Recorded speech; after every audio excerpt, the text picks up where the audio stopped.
நிறுவப்பட்டது. அதனுடைய 25வது ஆண்டு விழா சென்ற ஆண்டு கொண்டாடப்பட்டது. நிறைய தமிழறிஞர்களுக்கு விருது கொடுத்தாங்க, பட்டயம் கொடுத்தாங்க, பரிசு பொருள் கொடுத்தாங்க, எல்லாம் கொடுத்தாங்க. ஆனாலும் கூட இப்போதைய முதல்வர் முத்துவேல் கருணாநிதி ஸ்டாலின் அவர்களுக்கு ஏதோ ஒண்ணு மனசுல குறை இருந்துகிட்டே இருந்திருக்கு. நம்முடைய தந்தையார் குரலுக்கு ஓவியம் எழுதினாரு, குரலுக்கு உரை எழுதினாரு. ஐயன் வள்ளுவன் அத்தாம் பெருசுல 133 அடி மலர்மிசை ஏகினான் மானடி சேர்ந்தாய்.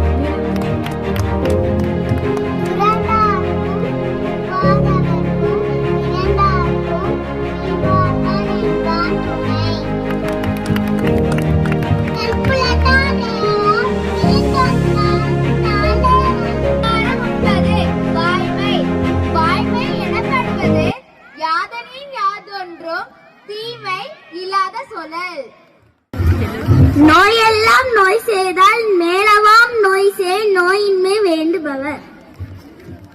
அறிவினால் ஆகுவது உண்டோ பிரித்தின் நோய் தன்னோய் போல் போற்ற கடை. இன்னா எனத்தான நல்லவை தின்னாமை வேண்டும் திறங்கன் செயல். எனைத்தானோ